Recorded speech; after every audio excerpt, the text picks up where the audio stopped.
साहेब बंदगी सत्ताम, साहेब बंदगी सत्ताम। तो आज धनुषा जिले में भाई गांव में परम पिता परमात्मा के मूल ज्ञान का प्रचार होने जा रहा है। बहुत बड़े भाग हैं उन जीवों के जो अपने पूरे जीवन काल में एक बार भी इस मूल ज्ञान को सुन पाते हैं, और उससे भी बड़े भाग हैं जो इस ज्ञान को थोड़ा सा भी समझ पाते हैं। क्योंकि सुनना आसान है, आए बैठे घंटा 2 घंटा सुन के चले गए, लेकिन इसको समझना बहुत मुश्किल है। इसको समझना बहुत मुश्किल है। ये केवल उसकी समझ में आता है जिस पर परमपिता परमात्मा की कृपा हो, बंदी छोड़ की दया हो, मालिक की कृपा हो। हेलो, ये केवल उसी के समझ में आता है। कोई कहे कि केवल सत्संग सुनने से मेरे समझ में आ जाएगा, 1 घंटा 2 घंटा बैठ के कुछ समझ में आने वाला नहीं है। जिस पर दया प्रभु की होगी केवल उसी की अंतरात्मा जागेगी, बाकी किसी के समझ में नहीं आता ये ज्ञान।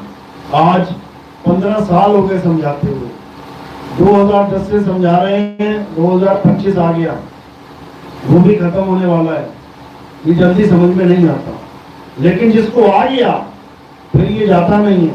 दिमाग में ऐसा घुस जाता है कि इसके अलावा फिर सब झूठ, असत्य और थोथा ज्ञान लगता है। फिर तुम्हें रस कहीं आ ही नहीं सकता।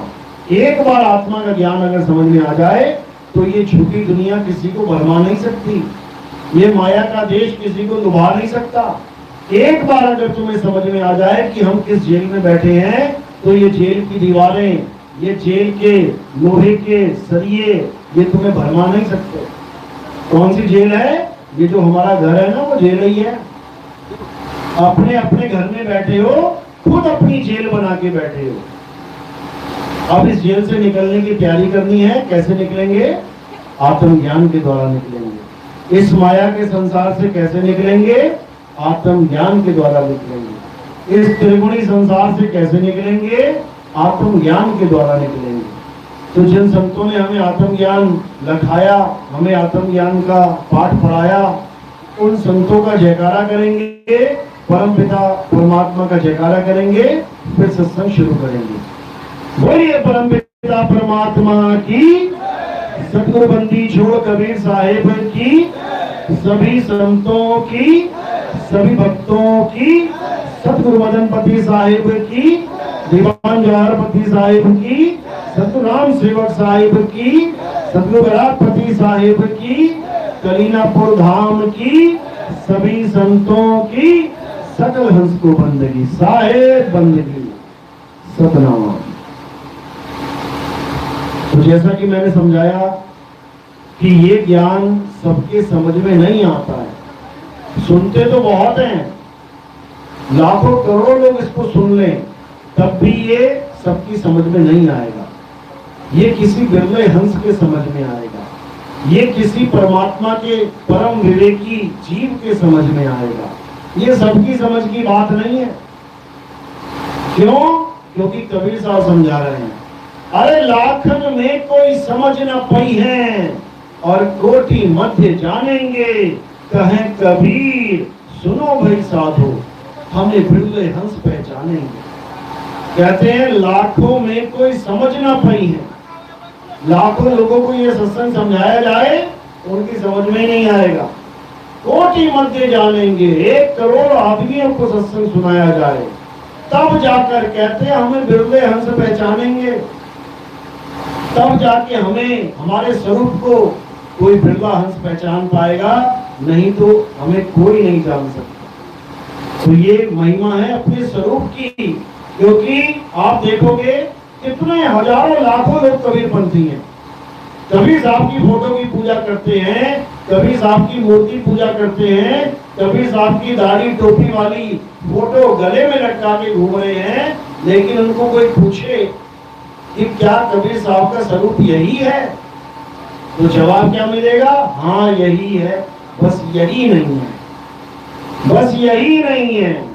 जो तुम्हें स्वरूप दिखाई दे रहा है वो कबीर साहब का स्वरूप नहीं है। वो क्या है? वो शरीर है, अंग है, इंद्रियां हैं, आंख कान नाक, क्या है ये इंद्रियां हैं। तो कबीर साहब आंख कान नाक नहीं है, क्या है वो? कबीर साहब अपने स्वरूप के बारे में समझाते हैं। क्या कहते हैं? हम हैं शब्द शब्द हम माही, शब्द से भिन्न और कछु नाही, शब्द न भिन्न से देही, और कहे कबीर हम शब्द से नहीं। कहते हमारा स्वरूप देह स्वरूप नहीं है। तो फिर देह क्या है? कहते देह तो तुम्हें तारने के लिए, तुम्हें समझाने के लिए ये धारण करके आना पड़ा। तेज पुंज की देह धर आए, काया कबीर कहाए। ये तेज पुंज का शरीर माँ बाप से मिला हुआ शरीर नहीं, ये 5 तत्वों का शरीर नहीं, तेज पुंज का शरीर ये तुम्हारे लिए धारण किया मैंने। नहीं तो मुझे इसकी भी जरूरत नहीं है, क्योंकि मैं शरीर हूं ही नहीं। तो मैं क्या हूं? मैं आत्मा हूं। और हम लोग क्या हैं? हम लोग भी आत्मा हैं। हमें यही ज्ञान समझाने के लिए कबीर साहब एक इंसानी चूड़ा धारण करके आते हैं। इसीलिए कहते हैं कि जब तक हमें असली स्वरूप का ज्ञान नहीं हुआ तब तक हम कबीर साहब को समझ ही नहीं सकते। और कबीर साहब अपने नाम की व्याख्या करते हुए समझा रहे हैं, दत्ता केवल नाम है, बप्पा ब्रह्म शरीर, और रारा सब में रम रहा, और बाको नाम कबीर। मैं वो नहीं हूं जो तुम्हें बता दिया गया है गुरुओं के द्वारा, इन कबीर पंथियों के द्वारा। मैं वो नहीं हूं जो तुम्हें दिखा दिया गया है, दाढ़ी टोपी और कपड़े पहना बैठा बूढ़ा आदमी में कबीर है। बिल्कुल नहीं। कबीर साहब जरा मरण से न्यारे हैं। वो शरीर नहीं है जो आज बच्चा है, कल जवान हुआ, फिर बूढ़ा हो गया, फिर मर भी जाएगा। हम वो नहीं हैं जो जन्म और मर जाएं। हम वो हैं जो अविनाशी हैं। कहते हैं साधो अविगत से चला आया, कोई मेरा भेद मरम ना पाया, ना हम लीना गर्भ बसेरा, बालक होए दिखलाया, साधो अविगत से चला आया। कहते मैंने गर्भ में भी स्थान नहीं लिया पैदा होने के लिए। बाकी सब कहां से आते हैं? गर्भ से आते हैं। तो कहते हैं गर्भवास में हम नहीं आए, और काया कबीर कहा है। तो वो काया कबीर क्या है? वो दिखने मात्र, देखने योग्य एक शरीर है, लेकिन असल में कबीर साहब कोई शरीर नहीं है। समझ लो। अरे हम वासीवा देश के, जहां जात वर्ण कुल नहीं। जब शरीर ही नहीं है तो जात क्या होगी, कुल क्या होगा, और वर्ण क्या होगा? हम वासीवा देश के, जहां जात वर्ण कुल नहीं, शब्द मिलावा हो रहा, देह मिलावा नहीं। कहते हैं हमारा भेद वही जान सकता है जो शब्द भेदी है, जो शब्द पारखी है, जो शब्द विवेकी है। हमारा भेद वो गुरु नहीं जान सकता जो हमें शरीर मान के बैठा है। वो हमें शरीर मान के बैठा है तो खुद को भी शरीर मान के बैठा है। वो ना तो खुद को जान पाएगा और ना ही हमें जान पाएगा। इसलिए कबीर साहब इन गुरुओं से सावधान कर रहे हैं जो गुरु अपने स्वरूप को नहीं जानते, अपने सत्य स्वरूप का बोध नहीं करे हैं और गुरु बने बैठे हैं। और गुरु बन के दे क्या रहे हैं चेलों को? केवल 52 अक्षर पकड़ा रहे हैं।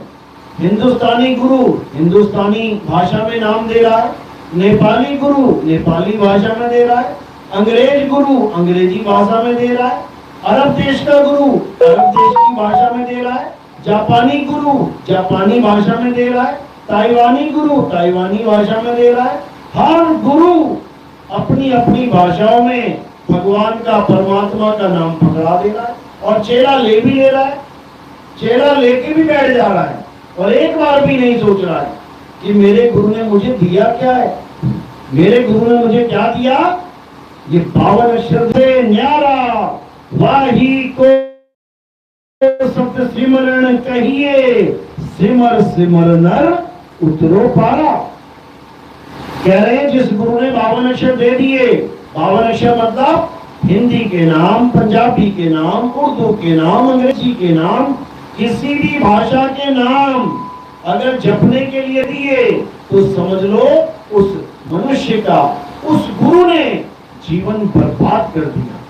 कबीर साहब समझा रहे हैं कि ये नाम देने वाले गुरु, ये 52 अक्षर जपवाने वाले गुरु यही काल के दूत हैं, जो काल मेरा नाम लेकर 12 पंथ चलाने की बात करके गया था, उनके चेले हैं ये, उसी काल भगवान के। तो कह रहे हैं जो नर पड़े 52 के फेरा, सो नर जानो काल का चेहरा। जब 52 का टूटे डोरा, सहजे छूटे काल झकोरा। अब कबीर पंथियों में भी यही चल रहा है। आज तक ब्राह्मणों में जो चलता था कि राम जी को पाना है तो राम राम जप लो, कृष्ण जी को पाना है हरे कृष्ण जप लो, राधा जी को पाना है राधे राधे जप लो, शंकर जी को पाना है ओम नमः शिवाय जप लो। लेकिन दुख के साथ कहना पड़ रहा है कि कबीर पंथ में भी यही चल रहा है। सतनाम को पाना है सतनाम सतनाम जप लो, कबीर साहब को पाना है कबीर कबीर जपो। बताओ फिर ब्राह्मणों में और कबीर पंथियों में फर्क क्या रहा। ब्राह्मण भी वही बता रहा है 52 अक्षरी मंत्र दे रहा है और कबीर पंथी भी 52 अक्षरी मंत्र दे रहा है, फिर इनमें भेद क्या रहा। ब्राह्मण भी मूर्ति पूजा बता रहा है, मूर्ति पूजा करो देवी देवताओं की, कबीर पंथी भी मूर्ति पूजा करवा रहा है कबीर साहब की, दोनों ही पत्थर पूजवा रहे हैं, तो भेद क्या रहा। कोई भेद नहीं है। ब्राह्मण भी नारियल फोड़वा रहा है मंदिर में और कबीर पंथी भी नारियल फोड़वा रहा है आरती चौका करके, क्या भेद रहा दोनों में। कोई नहीं है। ब्राह्मण भी माला जपवाता है और कबीर पंथी भी माला दे के बैठा हुआ है, जपो माला, क्या भेद रहा दोनों में। कोई नहीं। समझो बात को। असल में कबीर पंथी कौन है और ब्राह्मण कौन है समझ लो। अच्छी बात है कि ब्राह्मण ने तुम्हें किसी रास्ते तो लगाया, अरे पहले कुछ भी नहीं करते थे, अब कम से कम राम राम कर रहे हो, अच्छी बात है। लेकिन केवल राम राम करने से राम मिल जाए ऐसा नहीं होता, केवल राधे राधे करने से राधे मिल जाए ऐसा नहीं होता, समझ लो। लेकिन फिर भी ठीक है, कुछ नहीं से कुछ बड़ा। तो ब्राह्मण वो है जो मंत्रों के साथ जोड़ता है और कबीर वो है जो मंत्रों से तोड़ता है। ब्राह्मण वो है जो 52 अक्षरों से, तो क्या कह रहे हैं 52 अक्षर जपवाने वाला गुरु कौन है, वो जपी है। जपी तपस्या कराने वाला गुरु कौन है, वो तपी है। तपी घर बार छोड़ के जंगल में भेजने वाला गुरु कौन है, सन्यासी।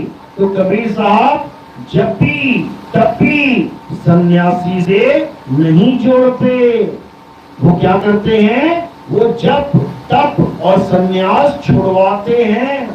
क्या कह रहे हैं, वो कहाँ ढूंढे बंदे, मैं तो तेरे पास में, ना मैं जप में, ना मैं तप में और ना एकांत निवास में। ना तो मैं किसी जप से मिलूंगा और ना ही मैं किसी तप से मिलूंगा।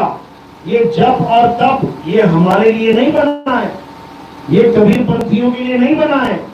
कबीर पंथी कौन है, जो सारे जप त्याग दे, जो हर प्रकार की पूजा पाठ त्याग दे, हर प्रकार की मूर्ति पूजा त्याग दे, हर प्रकार का हवन यज्ञ त्याग दे और क्या अपना ले, आत्मा का ज्ञान अपना ले। कबीर साहब समझा रहे हैं, जल में मीन प्यासी, मोहे देखत आवे हासी, आत्म ज्ञान बिना नर भटके, कभी काबा कभी काशी। यानी जिसको आत्मा का ज्ञान समझ में आ गया, जो आत्मा को प्राप्त करने के लिए तत्पर हो गया, उसके लिए कोई पूजा पाठ हवन यज्ञ, उसके लिए कोई धार्मिक कर्म कर्तव्य लागू ही नहीं होता। यही गीता में कृष्ण जी समझा रहे हैं। क्या कह रहे हैं? अध्याय 3 17वां श्लोक पढ़ो, देखो क्या कहते हैं। बता रहे हैं, हे अर्जुन, जो अपनी आत्मा में रमण करते हैं, जो अपनी आत्मा में तृप्त हैं, जो अपनी आत्मा में संतुष्ट हैं, उनके लिए कोई धार्मिक कर्म कर्तव्य लागू ही नहीं होता। उनको किसी मंदिर में जाने की जरूरत नहीं है, उनको किसी पूजा पाठ में जाने की जरूरत नहीं है, उनको किसी हवन यज्ञ करने की जरूरत नहीं है, उनको किसी देवी देवताओं की पूजा करने की जरूरत नहीं है, उनको कुछ करना ही नहीं है। क्या करना है? हे अर्जुन, केवल अपनी आत्मा में रमण करना है। और कैसे करेंगे आत्मा में रमण? हमें आत्मा का ज्ञान ही नहीं पता है। आत्मा होती क्या है, आत्मा है कहाँ, कैसे मिलेगी, क्या स्वरूप है आत्मा का? जब हमें उसका कोई ज्ञान ही नहीं है तो उसमें रमण कैसे करेंगे? इसके लिए गीता में क्या बताया गया? अध्याय 4 34वां श्लोक, हे अर्जुन, अगर तुम सत्य को जानना चाहते हो, सत्य मतलब आत्मा, हे अर्जुन, अगर तुम आत्मा का ज्ञान प्राप्त करना चाहते हो तो तुम ऐसे तत्वदर्शी संत की शरण में जाओ। जपी तपी सन्यासी की शरण में जाने को नहीं बोला, नाम जपवाने वाले संत की शरण में जाने को नहीं बोला, तंत्र मंत्र वाले संत की शरण में जाने को नहीं बोला, शरण में जाने को नहीं बोला, ये मूर्ति पूजा करने वाले संतों की शरण में जाने को नहीं बोला। कहां जाने को बोला? तत्वदर्शी संत की शरण में जाने को बोला। अब ये तत्वदर्शी होता क्या है? क्या कोई नाम जपवाने वाले संत को, कोई मंत्र जपवाने वाले संत को हम तत्वदर्शी कह सकते हैं? हमें इस पे विचार करना पड़ेगा। तत्वदर्शी का मतलब क्या होता है? तत्वदर्शी का मतलब होता है तत्वों का दर्शन कराने वाला। कितने प्रकार के तत्व हैं? हे अर्जुन, इस दुनिया में 2 प्रकार के तत्व हैं। कौन कौन से? एक असत्य तत्व और दूसरा सत्य तत्व। ये जितना संसार तुम्हें दिख रहा है, ये 2 तत्वों का मेल है। एक सत्य और एक असत्य। असत्य क्या है? हे अर्जुन, जो तत्व पैदा हो जाए और नाश हो जाए वो असत्य है। हे अर्जुन, जो तत्व पल पल बदल जाए वो असत्य है। हे अर्जुन, जो सदा एक सा ना रहे वो तत्व असत्य है। ये तीनों गुण बता दिए। अब क्या कह रहे हैं? हे अर्जुन, ये काया जन्मती है, मर जाती है, असत्य है। किसकी काया? मेरी, सबकी। जितने भी तुम्हें शरीर दिख रहे हैं, ये सब शरीर पैदा होते हैं और मर जाते हैं। तो ये सत्य है या असत्य? असत्य है, झूठ है। ये सब मिट्टी में मिल जाएंगे जो तुम्हें आज जीवित दिखाई दे रहे हैं। देखो अपने दादा परदादा कहां चले गए?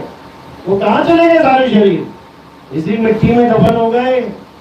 समझो, तो जो बन जाए बिगड़ जाए असत्य है, जो पल पल बदले असत्य है। देखो मंदिर, देखो मूर्तियां, देखो मस्जिद, देखो गुरुद्वारा, देखो चर्च, जब भी जा रही है रोज मूर्ति बड़ी की जा रही है, बदल रही है। जो चीज बदल रही है वो असत्य है, जो वो असत्य है। इस संसार में ऐसा कुछ भी नहीं है जो सदा एक सा रहे, क्योंकि सब असत्य ही है। तो ये तो हो गया असत्य। अब सत्य क्या है? हे अर्जुन, इस दुनिया में केवल एक सत्य है, और वो क्या है? आत्मा ही सत्य है। हे अर्जुन, इस आत्मा का ना तो कभी जन्म होता है, इस आत्मा की ना तो कभी मृत्यु होती है। सबका जन्म होता है, सबकी मृत्यु होती है। राम जी का जन्म हुआ, कृष्ण जी का जन्म हुआ, सबका जन्म होता है और सब शरीर छोड़ के चले जाते हैं। लेकिन ये जो आत्मा है, इसका ना तो कभी जन्म होता है, ना ही कभी मृत्यु होती है। इस आत्मा को जन्मने और मरने वाला जो समझता है, वो प्राणी मूर्ख है, अज्ञानी है। वो कभी नहीं जान सकता आत्मा के भेद को, आत्मा के गुण को। तो कौन बताएगा हमें आत्मा का गुण? हमें तत्वदर्शी संत बताएगा।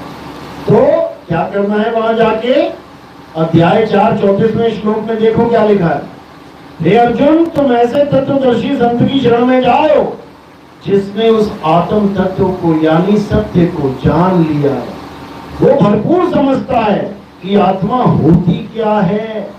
नाम तो सबने सुना है, सत्संग में सब जिक्र कर देते हैं आत्मा आत्मा आत्मा, लेकिन आत्मा का ज्ञान, आत्मा का बोध अगर जिसको नहीं है और वो आत्मा आत्मा करता है, तो वो आत्मा का दोषी है। वो दोषी है उस परमात्मा का, जिसकी बात तो वो कर रहा है लेकिन उसका अनुभव नहीं है। वो दोषी है। लेकिन आज कोई नहीं समझता इस बात को। जिसको देखो आत्मा आत्मा करना लगा है। 2018 में जब से हमने शुरुआत करी है आत्मज्ञान की, उसके बाद पत्थर पूजने वाला भी आत्मा की महिमा गा रहा है। ये राधे राधे जपने वाले भी आत्मा को सत्य बताने लग गए। ये हवन यज्ञ करने वाले भी आज आत्मा की बात करने लग गए। तो ऐसे बातें करने से, सुनी सुनाई बात करने से किसी को लाभ होने वाला नहीं है। उसको क्या संज्ञा दी कबीर साहब ने? उसको कुत्ते की संज्ञा दी है, कुकुर की। क्या कह रहे हैं कि अगर बिना ज्ञान प्राप्त करे, बिना बोध हुए तुम आत्मा आत्मा चीखने लग गए, तो ये सुनी सुनाई बात है, समझ लो। तो क्या कह रहे हैं? करनी तज कथनी कथे, अज्ञानी दिन रात, और कुकर समान भौंकत फिरे, सुनी सुनाई बात। कहते कुत्ते से ज्यादा उसकी वैल्यू नहीं है हमारी नजरों में। वो भले दुनिया में बड़ा संत बन के बैठ जाए, लाखों करोड़ों लोग उसके पीछे लग जाएं, उसको बड़े बड़े महल नसीब हो जाएं, बड़े बड़े आश्रमों का वो मालिक बन जाए, लाखों करोड़ों चेले उसकी सेवा में लग जाएं, लेकिन हमारी नजर में वो एक कुत्ते से ज्यादा नहीं है। समझ लो, ऐसे गुरुओं को कुत्ते की संज्ञा दी कबीर साहब ने, जो केवल सुनी सुनाई बात को रिपीट कर रहे हैं और अपना अनुभव शून्य है, शून्य। तो साहिब समझा रहे हैं कि ऐसे गुरुओं से सावधान रहना है, बच के रहना है।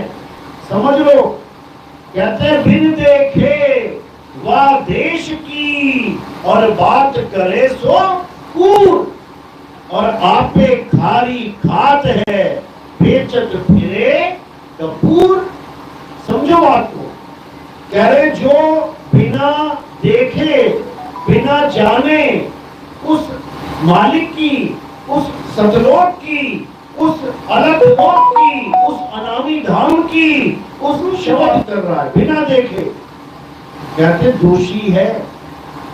अब कई बार सवाल आ जाता है, आपके चेले भी मंच में बैठ के आत्मा आत्मा करते हैं, आपके चेले भी आत्मज्ञान की बात करते हैं, फिर तो वो भी कुत्ते ही हो गए जिसको ज्ञान प्राप्त नहीं है और आत्मा आत्मा कर रहा है।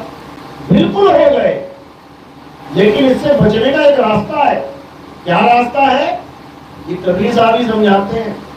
कहते हैं अगर तुम अपने गुरु का ज्ञान किसी को समझाना चाहते हो तो उसका एक तरीका है। क्या तरीका है?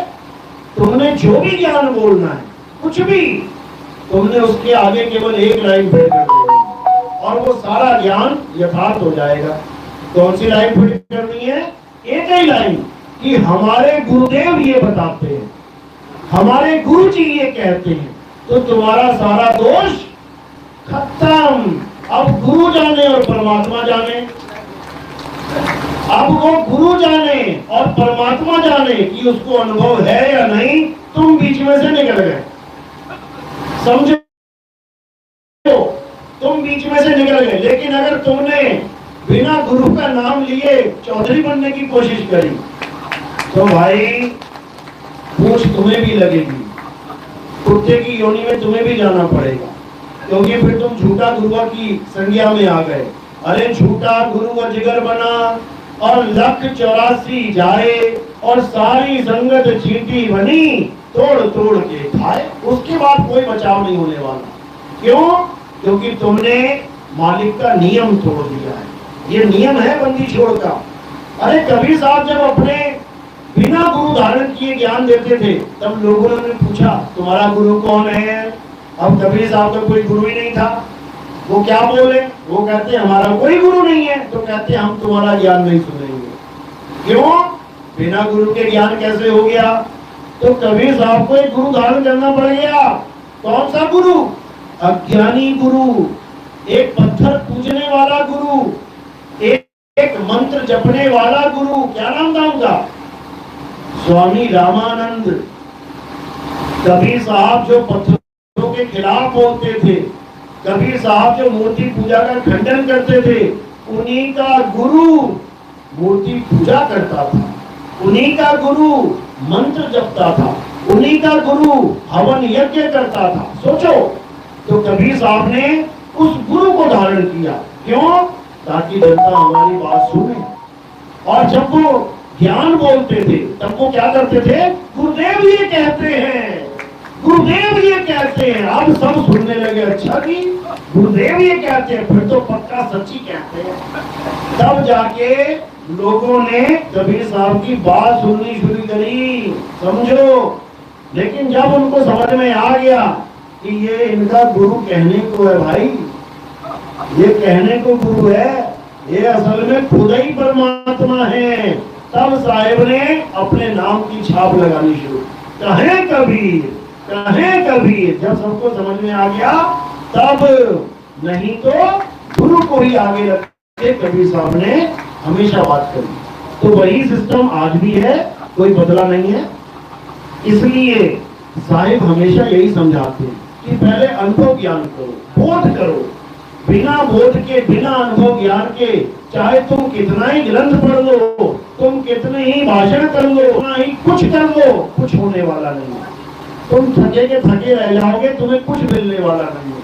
कितनी पोथियां बना लो, कितनी पोथियां बांच लो, पोथी पर जग मुआ और भया न पंडित कोय, एक आखर पीव का पढ़े सो पंडित होए। इतनी पोथियां पढ़ने की जरूरत नहीं है, इतने ग्रंथ पढ़ने की जरूरत नहीं है, केवल एक अक्षर पीव का, इसको समझ लो। इसी एक अक्षर में मुक्ति का भेद छुपा हुआ है। दुनिया में कितने प्रकार के अक्षर हैं? 2 प्रकार के। एक अक्षर किस काम आता है? पोथियां लिखने के, पोथियां पढ़ने के, पोथियां बांचने के काम आता है। और दूसरा अक्षर ये लिखन पढ़ने से न्यारा है। बस क्या करना है? ये पोथियां पढ़ने वाला, बनाने वाला नाम अक्षर, इसको छोड़ देना है। और जो मुक्ति वाला अक्षर है, इसको पकड़ लेना है। सोई गुरु पूरा कहावे, 2 अक्षर का भेद बतावे, एक छुड़ावे एक लखावे, तब प्राणी निज घर को जावे। कहते हैं एक छुड़ावे, कौन सा? जिससे सारी दुनिया के ग्रंथ लिखे गए हैं, सारी वाणी, सारे मंत्र, सारे वेद, पुराण, गीता, बाइबल, कुरान, जितने ग्रंथ ले लो, किससे बने हैं? अक्षरों से। अगर अक्षर ना होते तो बताओ वेद कैसे बनता? अक्षर ना होते पुराण कैसे बनता? अक्षर ना होते बाइबल, कुरान कैसे बनता? तो ये सारे ग्रंथ बाद में हैं, पहले अक्षर हैं। ये मकान कैसे बना? ईंट से ईंट ना होती, मकान बना के दिखा दे तुमको। ईंट से ईंट, जी, ई, उ, ऊ, का, खा, गा, ये अक्षर बना के, केवल 52 प्रकार के अक्षर बना के 52 करोड़ ग्रंथ बना दिए तुमने। क्या लिखा उन ग्रंथों में? ये अक्षर ही तो लिखा हुआ है। इन्हीं अक्षरों को जोड़ के तोड़ के बनाते जा रहे हो आगे से आगे ज्ञान। तो कबीर साहब यही समझा रहे हैं, 52 अक्षर जोड़े आन, सकिया न अक्षर एक पहचान, सत का शब्द कबीरा कहे, पंडित हुए सो अनुभव है। जो पंडित है वो अपने अनुभव का ज्ञान बताएगा। तो इसी को कबीर साहब समझा रहे हैं कि 52 अक्षर जीव आधारा। ये जितने ग्रंथ हैं, ये जितने नाम हैं, ये कहां से उत्पन्न हो रहे हैं? ये जीव से। बस तुम जीव काट दो, किसी की तुम जीव काट दो, सारे अक्षर खत्म। अब क्या बोलेगा? आ करेगा जो गले से आवाज आ रही है। जीव वाला रोले खत्म, सारे ग्रंथ खत्म, सारे नाम खत्म। ये डुप्लीकेट जितने भी नाम हैं, जितने भी अक्षर हैं, ये सब खत्म हो जाएंगे। तो क्या परमात्मा का सच्चा नाम भी खत्म हो जाएगा? कभी नहीं। क्यों? क्योंकि परमात्मा का सच्चा नाम बोल, लिखने, पढ़ने में आता ही नहीं। वो आता ही नहीं। वो अलेख है, वो अकथ है, वो अकह है, वो अनाम है। अनाम क्या करें साहब? नाम अनाम अनंत रहत है, और दूजा तत्व न कोई। कहे कबीर सुनो भाई साधो, भटक मरो मत कोई। इन नामों के चक्कर में भटकते मत मर जाना, कि तुम्हें लगे कि इस दुनिया में तुम क्यों आए हो? नाम जपने के लिए। तुमसे अच्छा नाम एक तोता जप लेगा। उस तोते को राम राम राम मिट्टू जो मर्जी बोल दो, वो वही पकड़ लेगा और जपने लग जाएगा। तुम थक जाओगे, लेकिन वो 24 घंटे बोलता रहेगा। इसका मतलब उसकी भी मुक्ति हो जाएगी। अगर नाम जपने से मुक्ति होती है, तोते की भी मुक्ति हो जाए। फिर क्यों कह रहे हैं कि केवल इंसान जन्म मुक्ति प्राप्त कर सकता है? फिर तो तोता भी मुक्ति प्राप्त कर देगा? बिल्कुल नहीं। क्यों? क्योंकि तोता कॉपी तो कर सकता है, नकल तो मार सकता है, लेकिन अकल नहीं लगा सकता। जिस नाम को वो जप रहा है, उसको पता भी नहीं होगा मैं नाम किसका जप रहा हूं। अगर पूरा दिन वो राम राम राम बोल रहा है, तो राम जी की फोटो भी आगे रख दोगे, उसको समझ में नहीं आएगा कि ये राम है कौन है। क्यों? क्योंकि वो केवल आवाज को कॉपी कर सकता है। राम है क्या समझो। तो दुनिया के लिए राम कौन है? एक शरीर है। और ज्ञानियों के लिए राम कौन है? वो एक आत्मा है। दुनियावी लोगों के लिए जो राम है, वो जल में जल समाधि लेके अपने शरीर का अंत कर गए। और ज्ञानियों के लिए राम कभी मरते ही नहीं है। अज्ञानियों के लिए कृष्ण कौन है? जिनके पैर में तीर लग गया और शिव का नाश हो गया। ज्ञानियों के लिए कौन है? जिनके पैर में छोड़ो, जिनको कभी तीर लग ही नहीं सकता, वो आत्मा है। आत्मा तो कभी कोई तीर लग ही नहीं सकता। इसलिए अज्ञानियों का राम कोई और है, और ज्ञानियों का राम कोई और है। अज्ञानियों का राम नाशवान काया है, और ज्ञानियों का राम अविनाशी आत्मा है। तो यही हमें संतों के द्वारा, तत्वदर्शी संतों के द्वारा भेद समझाया जाता है कि अविनाशी को जानो और नाशवान को त्यागो, तभी कहानी बनेगी, नहीं तो कहानी खराब हो जाएगी। यही कृष्ण जी समझा रहे हैं, हे अर्जुन, जो मुझे एक इंसान के रूप में, एक नरदेह के रूप में, इस काया माया के रूप में जानते हैं, वो यथार्थ में मुझे नहीं जानते। मैं शरीर नहीं हूं, मैं अविनाशी आत्मा हूं। मेरा ना तो कभी जन्म हुआ है और ना ही कभी मृत्यु होगी। मैं अजन्मा हूं। और हे अर्जुन, तू भी शरीर नहीं आत्मा है। इस युद्ध भूमि में, इस रणभूमि में जितने भी लोग दिखाई दे रहे हैं, ये शरीर नहीं है, ये आत्मा है। शरीर तो कुछ समय के लिए धारण कर लिया है, कभी 20 साल के लिए, कभी 30 साल के लिए, कभी 50 साल के लिए। लेकिन केवल शरीर धारण करने का मतलब ये नहीं कि वो शरीर ही हो गए। जैसे आपने कपड़े धारण किए हैं, किसी ने हरा कपड़ा पहना है, किसी ने लाल, किसी ने पीला, किसी ने गुलाबी, इसका मतलब ये नहीं हो गया कि वो शरीर हो गए, कपड़े हो गए। हेलो, तो इसको ये नहीं समझना है कि कोई गुलाबी कपड़े पहना है तो वो गुलाबी हो गया, कोई हरे कपड़े पहना है तो वो हरे हो गया, कोई नीले कपड़े पहना है तो वो नीला हो गया। ये नहीं समझना है, ऐसा बिल्कुल नहीं मानना है। समझ लो, ये कपड़े हैं, आज पीले पहने हैं, कल नीले पहन लोगे, कल नीले पहने थे, आज हरे पहन लोगे। ये तो कपड़े हैं, ये तो धारण किए जाते हैं, ये तुम नहीं हो। इसी प्रकार ये शरीर है, धारण किए जाते हैं, ये तुम नहीं हो, ये तो तुमने मात्र धारण कर लिए। आज आदमी का शरीर है, कल औरत का मिल जाएगा, परसों कुत्ते का मिल गया, नरसों गधे का मिल गया, फिर शेर बन गए, कभी चीता बन गए, कभी भालू बन गए, कभी घड़ियाल बन गए। ये शरीर तो तुम्हें बार बार मिलते रहेंगे। 84 लाख प्रकार के कपड़े तुम्हें पहनाए जा चुके हैं। आज जो तुम इंसानी चोला पहन के बैठे हो, ये प्रमाणित करता है कि तुम 84 भुगत के आए हो।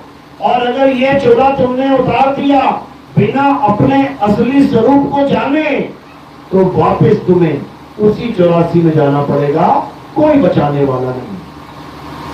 तो कबीर साहब यही समझा रहे हैं, 184 भटक के, अरे पौ पे अटके आए। पौ यानी माया।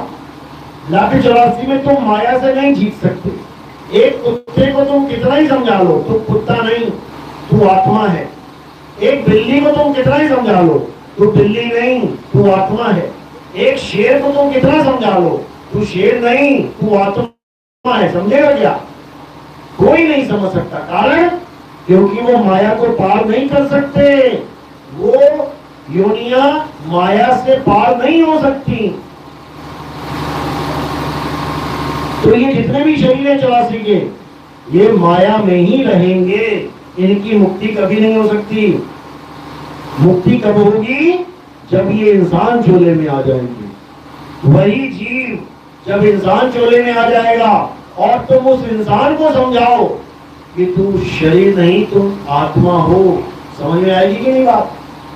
एकदम समझ में आएगी। अरे हाँ भाई, मैं शरीर नहीं हूँ, शरीर तो मैं छोड़ दूंगा, तो मैं क्या हूँ? आत्मा हूँ। बात समझ में आ गई ना? इसीलिए इंसान चोले की महानता बताई जाती है। इसलिए नहीं कि मैं राम राम जप लूं, मैं राधे राधे जप लूं, मैं कबीर कबीर जप लूं, मैं अल्लाह अल्लाह जप लूं। वो जपने वाला काम तो तोता भी कर देगा। इस काया में जो आ गया वो माया को लांघ सकता है। इसलिए इस काया की महानता है। इसलिए इस काया को देवता भी तरसते हैं। सोचो कि आप ये बार बार इंसान बन के, क्यों?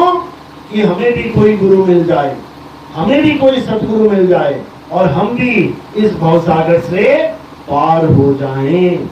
इसीलिए राम जी, इसीलिए कृष्ण जी ने भी आगे क्या धारण किया?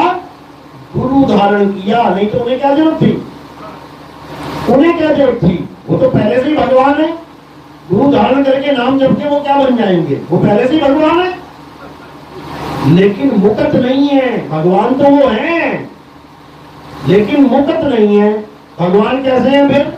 इस दुनिया को चलाने वाले भगवान है। पैदा कौन करता है सृष्टि को? ब्रह्मा जी भगवान है, लेकिन मुकत नहीं है। पालता कौन है? विष्णु जी भगवान है, लेकिन मुकत नहीं है। श्रृंगार कौन करता है? शंकर जी भगवान है, लेकिन मुकत नहीं है। क्यों? क्योंकि अगर इन तीनों में से एक भी मुकत हो जाए तो सृष्टि बनना बंद हो जाएगी। समझ लो, ये सृष्टि बनाना, इसको चलाना, इसका संहार करना, ये तीनों ड्यूटियां मिली हुई हैं तीनों को। अगर एक भी ड्यूटी में छुट्टी करके चला जाए कि मैं तो मुक्त हो गया जी, तो ये संसार खत्म हो जाएगा। इसलिए ये भगवान तो हैं, लेकिन मुक्त नहीं है।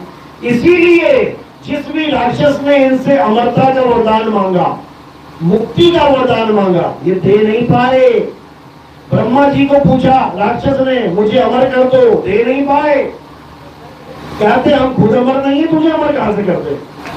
अगर कुछ नहीं चाहिए तब तुझे मुक्ति मिलेगी, नहीं तो नहीं मिलेगी। अगर तुझे संसार की कोई चीज चाहिए तो तुझे वापस संसार में आना पड़ेगा। तो मुक्त कहां से हुआ, तो मुक्ति कहां मिली। इसलिए सबसे पहले जो तू चाहे मुक्ति को छोड़ सकल की आस। तुझे 3 लोग का मालिक भी कोई बनाए ना तो भी गर्भ में 9 महीना उल्टा लटकना पड़ेगा, भैया हमें नहीं चाहिए, तुम रखो। समझो। तो कबीर साहब मुक्ति की बात करते हैं। और मुक्ति कैसे मिलेगी, जुगति से मुक्ति मिलेगी, नाम जाप से नहीं, नाम जाप से नहीं। पानी का तालाब भी पार करना हो ना, नदी पार करनी हो तो कैसे करोगे, जुगति से कि नाम जाप से। कहते हैं भगवान का नाम जपने वाले भवसागर पार हो जाते रहे, तालाब तो पार ना कर पाया, नाम भगवान का। तुम भवसागर की बात करते हो। तुम एक छोटा सा तालाब पार करके दिखा दो अपने भगवान का नाम जप के। अगर तुम्हें तैरना नहीं आता हो तो तैरोगे कि डूबोगे, डूबोगे। तो जब भगवान का नाम एक तालाब पार ना कर पाया तो भवसागर कैसे पार करेगा। इसलिए किसी भगवान के नाम जपने से भवसागर पार नहीं होता। इससे पार होता है, जुगति से मुक्ति होती है। और जुगति बताने वाले को क्या कहते हैं, गुरु कहते हैं। इसलिए कबीर साहब गुरु की महिमा गाते हैं। गुरु बिन माला फेरते, गुरु बिन देते दान, और गुरु बिन दोनों निष्फल हैं, पूछो वेद पुराण। सारी दुनिया के ग्रंथ पढ़ लो तुम, तब भी तुम्हें वो ज्ञान नहीं हो पाएगा जिससे तुम भवसागर को पार कर पाओगे। समझ लो।